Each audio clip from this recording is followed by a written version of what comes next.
वस्सलामु अला सय्यिदिल अंबियाइ वल मुरसलीन व अला आलिहि व अस्हाबिहि अजमईन। अशहदु अल्ला इलाहा इल्लल्लाह वहदहु ला शरीक लह व अशहदु अन्ना मुहम्मदन अब्दुहु व रसूलुहु। अम्मा बअद फ़अऊज़ु बिल्लाहि मिनश शैतानिर लईनिर रजीम। बिस्मिल्लाहिर रहमानिर रहीम।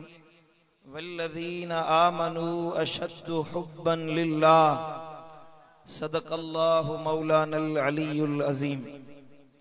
मुझा प्यारा दोस्तों, बुजुर्गों ऐं भाइरो, अल्लाह करीम जा लखें शुक्राना जंहिं यौम आशूरा जे ॾिहाड़े पंहिंजे सालिहनि जी संगत में अचण जी सआदत अता फरमाई आहे।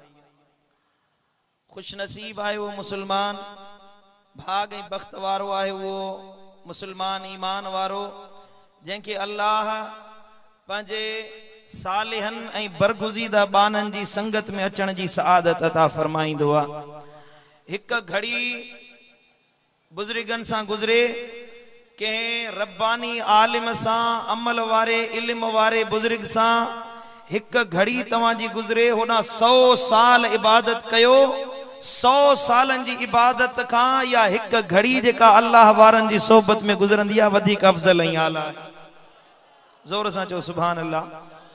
तव्हां जेके विच ते वण जे ओट में बीठा आहियो, जा तव्हां दोस्त वेही रहो, जीअं ॿाहिरां दोस्त अचनि था त उहे पोयां वेंदा त उन्हनि जी नज़र मुर्शिदनि ताईं पवंदी। वेही वञो, तव्हां दीदार कयो, ॿियनि जे लाइ बाइस फरहत बणिजो, सभई वेही वञो।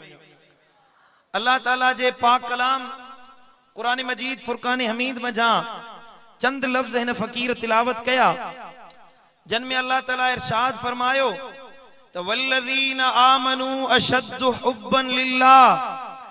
ईमान वारन जी निशानी आहे, मोमिन उहो वा अल्लाह जो बरगुज़ीदा बानो उहो वा, अल्लाह जे मथां ईमान आण वारे जी निशानी आहे जो वो अल्लाह सां शदीद मोहब्बत रखण वारो हूंदो आहे। कुरान मजीद में अल्लाह ताला मोहब्बत लफ्ज इस्तेमाल कयो आहे, इश्क लफ्ज इस्तेमाल न कयो आहे। मोहब्बत यानी दिल जो गांढापो, दिल जो लगाव, दिल जो ताल्लुक, उथंदे वेंदे जंहिंजो ख्याल हुजे, खाईंदे पीअंदे जंहिं शइ जो ख्याल हुजे, तसव्वुर में जा ज़ात हुजे, मतलब इहो आहे त उन सां मोहब्बत आहे, उन सां चाहत आहे, उन सां उल्फत आहे। ईमान वारनि जे लाइ अल्लाह फरमायो मोहब्बत न रखंदा आहिनि अशद्दु हुब्बन लिल्लाह। उन्हनि जी मोहब्बत शदीद हूंदी आहे, उन जी मोहब्बत में शिद्दत हूंदी आहे, यानी कि हर हाल में उन्हनि जे ख्याल में, तसव्वुर में, ज़बान में, अमल में हिक ज़ात अल्लाह जी ज़ात हूंदी आहे। वरी जो सुभान अल्लाह। ईमान वारो उनखे चइबो आहे, मोमिन उनखे चइबो आहे जेको अल्लाह जी मोहब्बत रखण वारो हुजे, अल्लाह जी चाहत रखण वारो हुजे, जंहिंजे सीने में अल्लाह जी मोहब्बत अची वञे ऐं शिद्दत सां मोहब्बत अची वञे। दिलबर आबाद शरीफ में अचण वारो, मुझे पीर कामिल जी सोहबत में वेहण वारो, अल्लाह तो फरमायो उन जो नालो मां मोमिननि जी लिस्ट में लिखाए छॾींदो आहियां। वरी जो सुभान अल्लाह, सुभान अल्लाह। हाणे इहा मोहब्बत किथां मिलंदी? अल्लाह जी शदीद मोहब्बत, शिद्दत सां मोहब्बत कीअं हासिल थींदी? अल्लाह जी मोहब्बत माण्हू खे कीअं नसीब थींदी? मदीने वारे साईं जी बारगाह में अचूं, या रसूल अल्लाह तव्हां ॿुधायो, हे हबीब तव्हां ॿुधायो, हुकुम फरमायो। रब फरमायो आहे मूं अल्लाह सां मोमिन शदीद मोहब्बत रखंदा आहिनि। इहा मोहब्बत किथां पैदा थींदी? उल्फत किथां पैदा थींदी? इहा चाहत कीअं नसीब थींदी? अल्लाह जे हबीब फरमायो तव्हां मूं मोहम्मद करीम सां मोहब्बत रखण वारा थियो, तव्हांखे अल्लाह जी मोहब्बत खुद ब खुद नसीब थी वेंदी। अञा ज़ोर सां चओ सुभान अल्लाह। बल्कि कुरान फरमायो, अल्लाह जो कलाम आहे, कुल इन कुंतुम तुहिब्बून अल्लाह फत्तबिऊनी युहिब्बुकुमुल्लाह। ए मुझा दिलबर नबी फरमा पंहिंजी उम्मत खे, चओ पंहिंजी उम्मत खे, जे तव्हां चाहियो था त अल्लाह जा महबूब बणिजी वञो, तव्हांजे सीने में रब जी मोहब्बत अची वञे, तव्हां रब जा महबूब बणिजी वञो, अल्लाह तव्हांजो महबूब बणिजी वञे, उन जो वाहिद हिकिड़ो रस्तो आहे त तवा मु मोहम्मद करीम जी पैरवी करण वारा थियो मुंजा बणजी वणो मु नबी जा बणजी वणो जेको मुंजो बणजी वियो सो अल्लाह जो बणजी विंदो अञा जोर सां चो सुभान अल्लाह ये थकल थकल सुभान अल्लाह ता जो गर्मी भी कोने का माशाअल्लाह मुझे पीर कामिल जो फैज़ आ ये थदड़ी हीर भी खुली आ सुबह जो थदो मींह भी वसियो आ मौसम भी साज़गार आ इंशाअल्लाह सुकून सां वही ज़िक्र हुसैन ॿुधंदासीं ईमान जो तरो पढ़ो सल्लल्लाहु अलैका या रसूल अल्लाह का ज़बान खामोश न रहे गज्जी नबी आले नबी ते दुरूद पढ़ो सल्लल्लाहु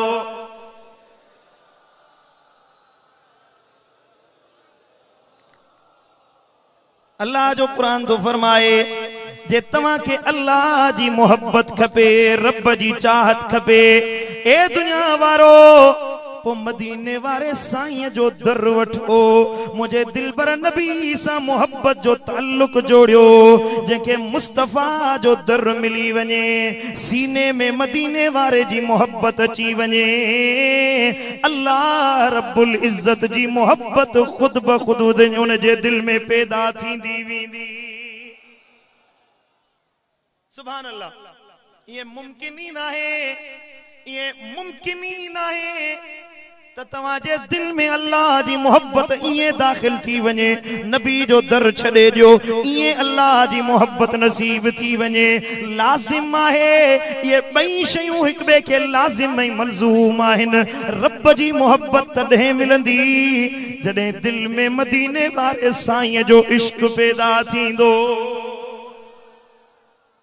सुभान अल्लाह भला महबूब जी मोहब्बत किथा मिलंदी मदीने वारे जी चाहत किथा मिलंदी मदीने वारे जी उल्फत किथा मिलंदी दिल ते चवे थी महबूब सा मोहब्बत रखो उन जो दसब मुझे दिलबर नबी सोहणन जे सरदार मिस्कीनन जे मददगार अड़ियन जे आधार गमगीनन जे गमख्वार मिठे मोहम्मद मुस्तफा मुख्तार सल्लल्लाहु अलैहि वसल्लम फरमायो जे मुझी मोहब्बत खपे मु मोहम्मद करीम जो दर खपे मुझी शिफात खपे मुझी उल्फत खपे जे मुझा बणजण चाहो था ए दिलबराबाद में अचण वारो नबी फरमायो त तवा मुझी आल सा मुझी इतरत सा मुझे आल बेतन सा ये चवा त इमाम हुसैन सा मोहब्बत रखो जे जे सीने में मुझे इमाम हुसैन जी मोहब्बत अची वने समझो या हुसैन जी मोहब्बत नाही ऐन मदीने वारे साईं जी मोहब्बत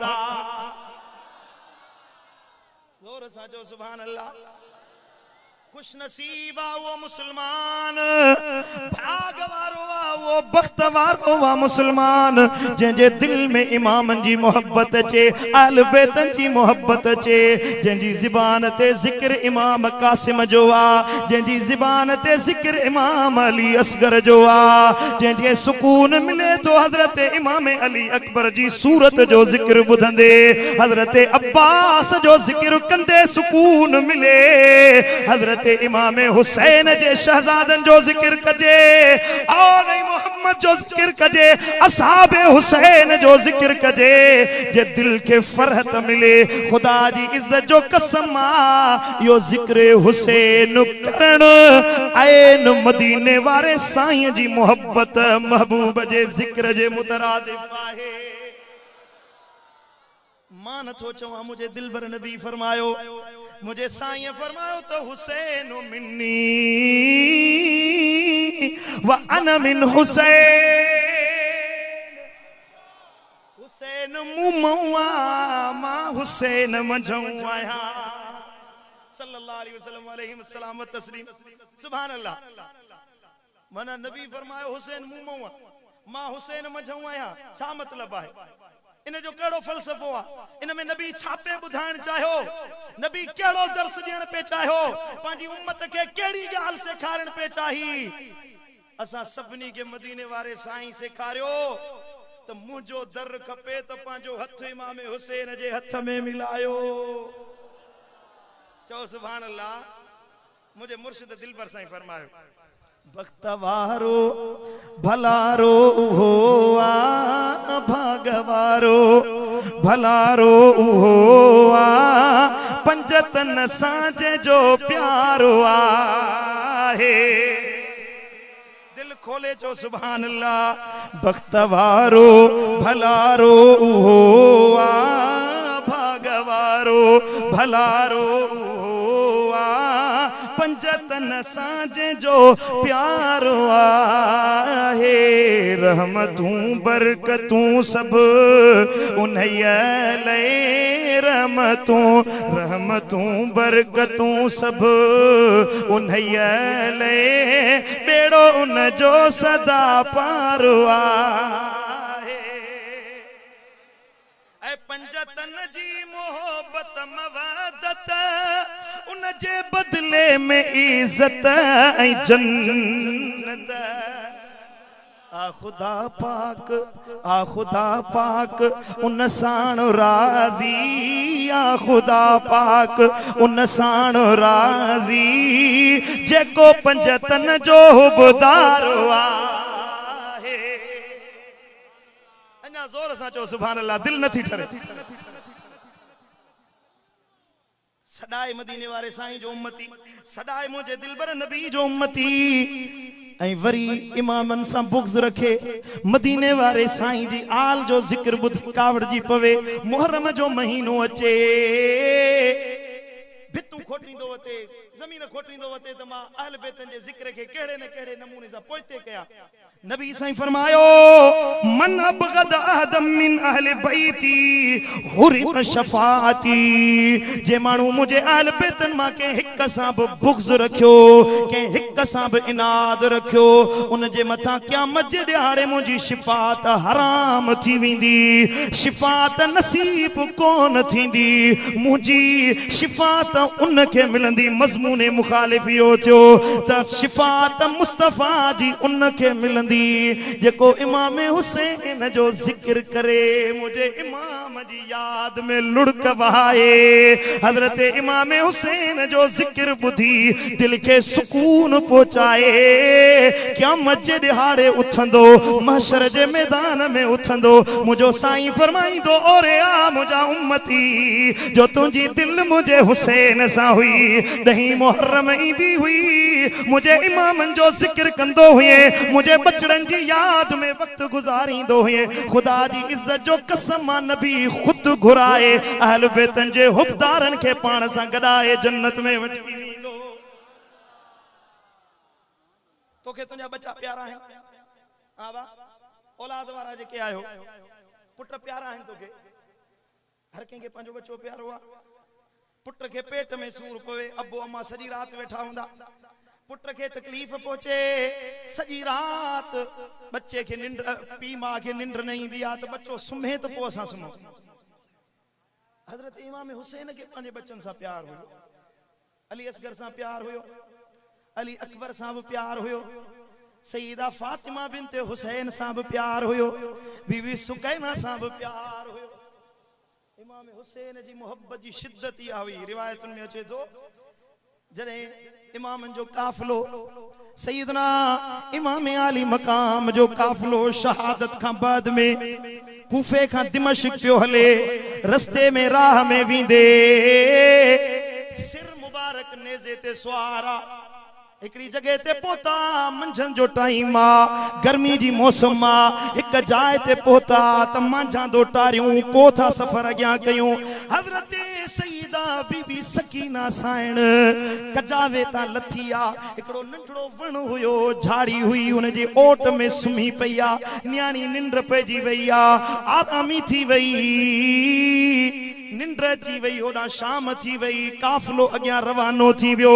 माण्हुनि खां विसरी वियो त सईदा सकीना पोइते रहिजी वई आ। थोड़ो अॻियां हलिया आहिनि मंजिल खन अग्यां वधिया जंहिंजे हथ में सैयदना इमाम हुसैन जे सर वारो नेज़ो हुयो जे नेज़े ते हज़रत इमाम हुसैन जो सरे पाक सवार हुयो उन पलीत जे हथ मां नेज़ो किरियो आ ज़मीन में अंदर नेज़ो खुपी वियो इन कोशिश कई त ॿाहिरि कढां इनके ॿाहिरि कढी अग्यां वधां सफ़र अग्यां शुरू कयां काफ़ी कोशिश कई पर अल्लाहु अकबर इमाम जो सरे अक़दस अग्यां न पियो वधे कियां वधे जो हुसैन जी दिल पंहिंजी सकीना सां हुई हजरत इमाम हुसैन पंहिंजी शहजादी के ॾिठो पे शहादत का बाद में भी दिल सुकैना साइण सां हुई हजरत सैयदना इमाम आली मकाम जो सर कढण जे ला नेज़ो कढण जे ला कोशिश कई वई ॿिया माण्हू घुराया विया अग्यां न पियो वधे समझी विया है को अजीब मामलो आ यजीदी लश्कर वारा हजरत इमाम ज़ैनुल आबिदीन के वठी आया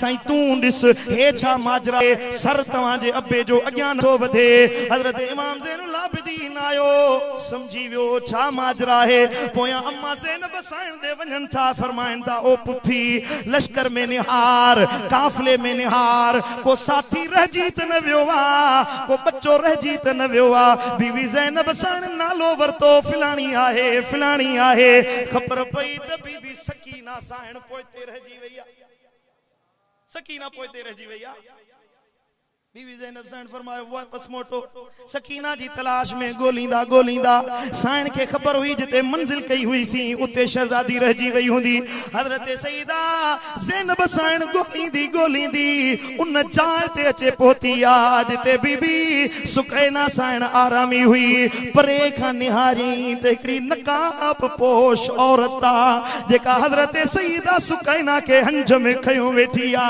हजरत बीबी सुकैना साईं उन नकाबपोश औरत के करबला जो वाक़ियो बुधाए पई ओ अम्मा मुझे अली अस्कर के ही शहीद कयो वियो हुयो अली अकबर जो ही लाशो अब्बो कल्हे ते खणी आयो हुयो अब्बास जा बाजू ही कटजा हुया अब्बे हुसैन जिस्म ते घोड़ा ही टोड़ाया विया हुया हजरत बीबी सुकैना कहानी बुधाए पई वा नकाबोर पापोश औरत जे अखन मा लुड़क वहन पिया और जे सुकन जो आवाज हुयो हजरत बीबी ज़ैनब साईं करीब वई फरमाए थी ओ अम्मा तुझा एहसान तुझू मेहरबानी जो हिन रेगिस्तान में असा जी न्याणी जी हिफाजत कई तू केरा निकाब हटा अम्मा साईं निकाब हटायो फरमाए थी ओ ज़ैनब सुञाणी न थी मां तुझी अम्मा फातिमा तू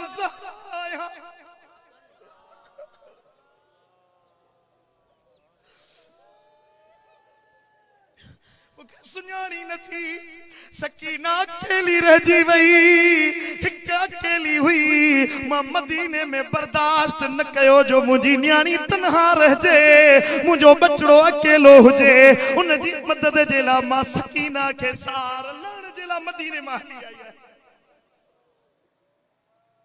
फातिमा के बच्चा प्यारा हुया इमाम हुसैन के पंजा शहजादा पंजो न्याणियों प्यारियों हुयूं दिल ते हथ रखे बुधायो दिल बराबाद में अचण वारो मुझे पीरी मुझे मुर्शिद कामिल जे आस्ताने ते अचण वारो बुधायो त मदीने वाले साईं के इमाम हुसैन सां केॾो प्यार हुंदो ये मुझी जुबान है मुझो कलम छा पेश करे हसनैन जो गम ही मुझी जुबान है मुझो कलम दिल बराबाद में अचण वारो ए मुझा करमी भाईरो जे चाहो था मदीने वारे जी मोहब्बत मिले खुदा जी इज्जत जो कसम दिलियों इमाम हुसैन सां ॻंढे छॾियो जंहिंजी दिल जो ताल्लुक हज़रत शहीद करबला इमाम हुसैन सां आहे क़यामत जे ॾिहाड़े उन जो चेहरो चोॾीअ जे चंड वांगुरु चमकदार बणिजी वेंदो अल्लाह खां दुआ घुरो रब का या दुआ घुरो मौला उन टोले मां न कजाए जेको इमाम हुसैन बुग़्ज़ रखण वारो आ हिन जमात जो साथ मरण ताईं ॾिजाए दिलबर जो साथ ॾिजाए शुक्र अदायगी कर जो अल्लाह हेड़े ज़माने में दिलबर साईं जेड़ो जवान ॾिनो जेको सुबुह जो शाम जो इमाम हुसैन जी मोहब्बत जा दर्स असां जे दिल ते चिटे रहियो आहे अल्लाह खां दुआ है अल्लाह असांजे दिलुन के सैयद शुहदा इमाम हुसैन जी मोहब्बत से माला माल फरमाए, शहीद करबला जी मोहब्बत नसीब फरमाए। अल्लाह खां दुआ है रब शाल जैसी जेरा आयूं जिक्र अहल बैत कंदे कंदे मौत शल नसीब फरमाए। आखिर में एकड़ो ऐलान थोड़ो वेहो वेहो वेहो वेहो तकड़ न के आखिरी ऐलान बुध हे मुझे हथ में मुझे मुर्शिद कामिल जा नवा किताब चो सुभान अल्लाह। कलंदर जे मेले ते वींदा है न, भिटाई जे मेले ते मानू वींदा है न, सचल जे मेले ते वींदा है न, तांजी मिठाई वठींदा आयो न, फुला वठींदा मिठाई वठींदा। हे मुझे मुर्शिद दिलबर साईं ज़ाकिर अहल बैत सैयदी दिलबर साईं जे दर जी खैरात मिठाई अथव इल्मी खैरात। हे मुझे हथ में साईं जन जो किताब है कर्ज जा अक़साम ऐं अहकाम। कर्ज खणजे, कर्ज किए दिजे, कर्ज जी अदायगी किए कजे, केंजे मथा कर्ज अची वियो आ उन जे ला साईं जन जबरदस्त किस्म जा वज़ाइफ ऐं औराद लिखिया आहिनि। पढ़ंदे इंशाअल्लाह लख कर्ज हुंदा लही वेंदा।